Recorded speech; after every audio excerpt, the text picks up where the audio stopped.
આ ત્રણ વસ્તુ હશે તો તમારા જીવનમાં દુઃખની પ્રાપ્તિ થાય છે. આપણું સુંદર મજાનું મંદિર હોય છે, આપણું સુંદર મજાનું ઘર છે, ઘરમાં આપણે સુંદર મજાનું મંદિર બનાવીએ છીએ. ઘણી જગ્યાએ તો બને છે એવું, મકાન બહુ મોટું આલિશાન હોય.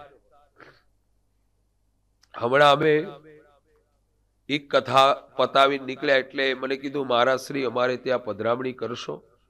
તો મારે બીજી જગ્યાએ કથા હતી એને પહોંચવાનું હતું, થોડુંક મોડું, નજીકનો જગ્યા હતી. મેં કોઈ વાંધો નહીં, તમારે ત્યાં નવું મકાન છે અને અમારે ત્યાં પધરામણી કરો તો સારું. એનો આદર ભાવ લઈને પધરામણી કરવા ગયો. એક મકાનમાં એક બાથરૂમ છે ને વાલા ભક્તો, 2.5 લાખના બાથરૂમ બનાવ્યા હતા. પણ એક નાનકડું મંદિર મેં જોયું ત્યારે મને અંદરથી એમ થયું કે આ ગમે તેટલો મોટો મહેલ ભલે રહ્યો, પણ જ્યાં ભગવાનની મૂર્તિનું મંદિર જો નાનું હોય ને, ઘણા લોકો તો એક નાનકડું મંદિર લાવીને મૂકી દે, પણ આપણા શાસ્ત્રમાં કીધું છે કે આપણે જે રહીએ છીએ, આપણે જે ભૌતિક સુખ જોઈએ છે, એ બધા જ સુખ ભગવાનને આપો. બોમ્બેમાં એક ઘરે મેં પધરામણી કરી, હમણાં 2.5 થી 3 મહિના પહેલા મેં ઘરમાં જોયું કે એ ઘરમાં તમામ પ્રકારના સાધનો જેટલા ભગવાનને અર્પણ કરે એટલા જ એ લોકો ઉપયોગ કરતા હતા.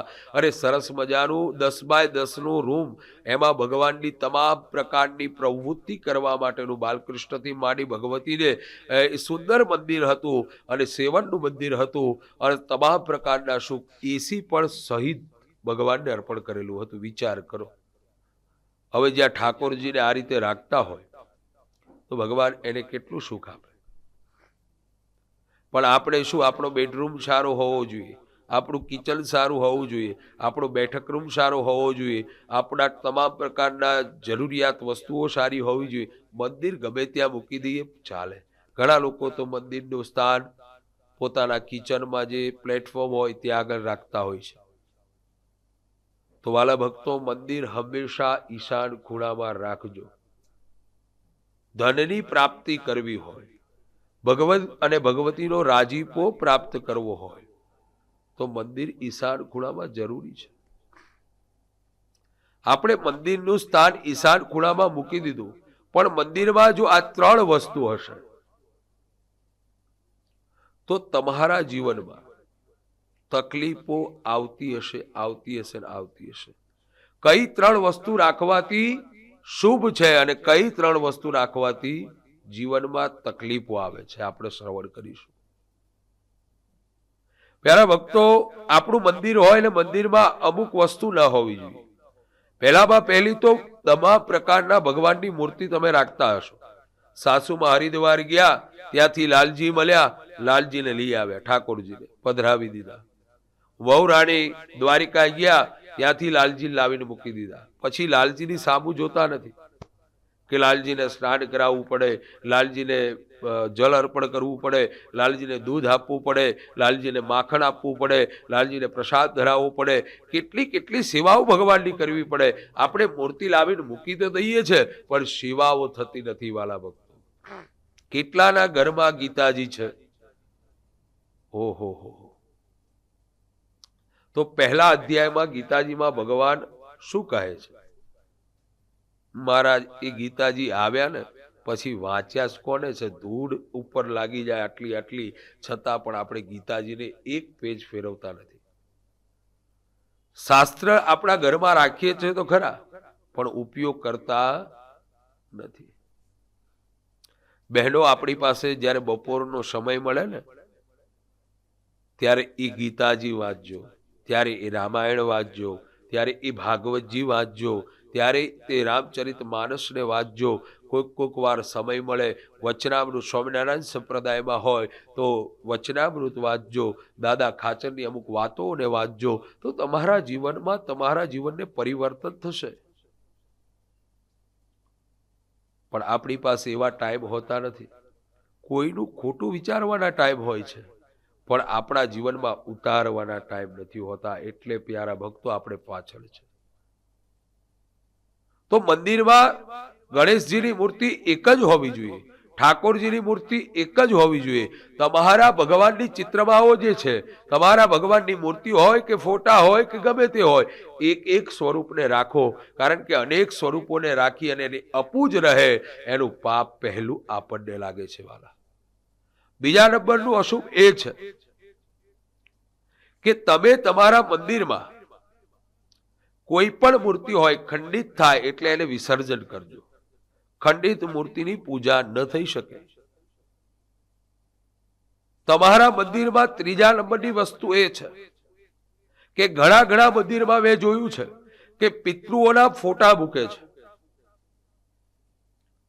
તો દેવની સાથે પિતૃને ન મૂકો, કારણ કે દેવો રાજીપો નહીં, નારાજ થશે.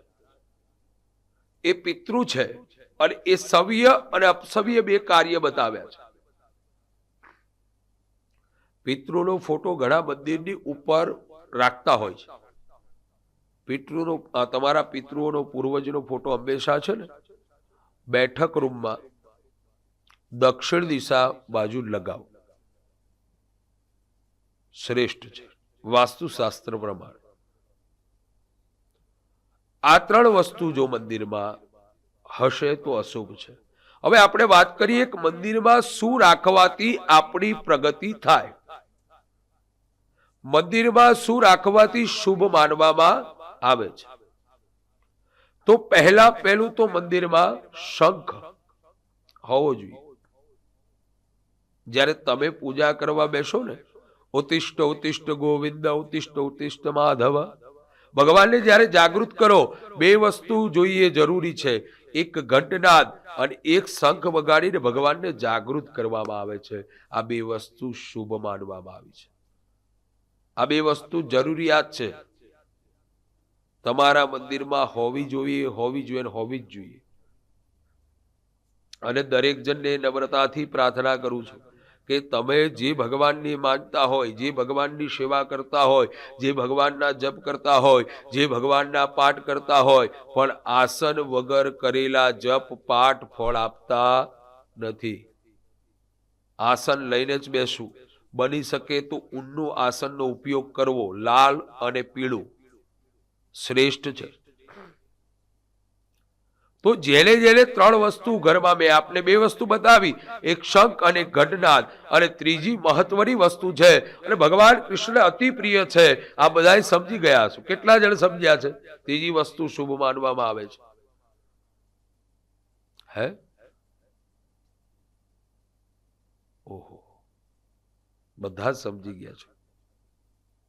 મોરપીંછ ભગવાન કૃષ્ણ અર્પણ કરવામાં આવેલી મોરપીંછ છે. એક વસ્તુ વિચાર કરો, ભગવાન કૃષ્ણે મોરપીંછ જ કેમ ધારણ કરી? આપણામાં પ્રશ્ન થાય. અને હું તો કહું આવા પ્રશ્ન થવા જ જોઈએ. પ્રશ્ન જ્યારે થાય છે ત્યારે તમને અંદરથી જવાબ મળે છે. મોરપીંછ એટલા માટે ભગવાને ધારણ કરી કે જે બ્રહ્મચર્ય પાળનાર એક મોર છે, મોરના આંખમાંથી જ્યારે ઢેલ છે ને એ આંસુને ઝીલી લે છે, જ્યારે કળા કરે ત્યારે, અને એનાથી, એની પ્રકૃતિથી એના સર્જન બીજા જીવનું થાય છે. બીજા નંબરમાં એ બ્રહ્મચાર્ય પાળનાર છે. ભગવાન કૃષ્ણ અતિ પ્રિય છે. અને એ મોરપીંછ જ્યારે આપણા ઘરમાં હોય છે તો પ્યારા ભક્તજનો આપણા જીવનમાં સુખ મળે છે. આ ત્રણ વસ્તુ ઘરમાં હોય તો શુભ માનવામાં આવે છે મંદિરમાં. અને આપણે કદાચ મંદિર હોય ને મંદિર નાનું હોય ને તો એ મંદિરને સરસ મજાનું મોટું કરજો. એ મંદિરનું એવું સર્જન કરજો. એ મંદિરને રોજ અઠવાડિયે સાફ કરવાનું રાખજો. જેમ આપણે પણ ખોટી જગ્યા ઉપર બધી કચરો હોય, આમ તેમ હોય, તો આપણે બધું સાફ કરી નાખીએ છીએ. તો દેવોને પણ શુદ્ધ જગ્યાએ રોજે રોજ સાફ કરીને બેસાડજો. ભગવાન જો તમારા મંદિરમાં સુખાસનમાં હશે તો જીવનમાં સુખ મળશે ને મળશે. આપણા જીવનમાં સમૃદ્ધિ મળશે ને મળશે. અને જગદંબા અને ભગવાનનો રાજીપો વ્યક્ત થશે. જે ઘરમાં મંદિરમાં આ ત્રણ વસ્તુ હશે એ અશુભ અને શુભની આપને વ્યાખ્યા મેં જણાવી.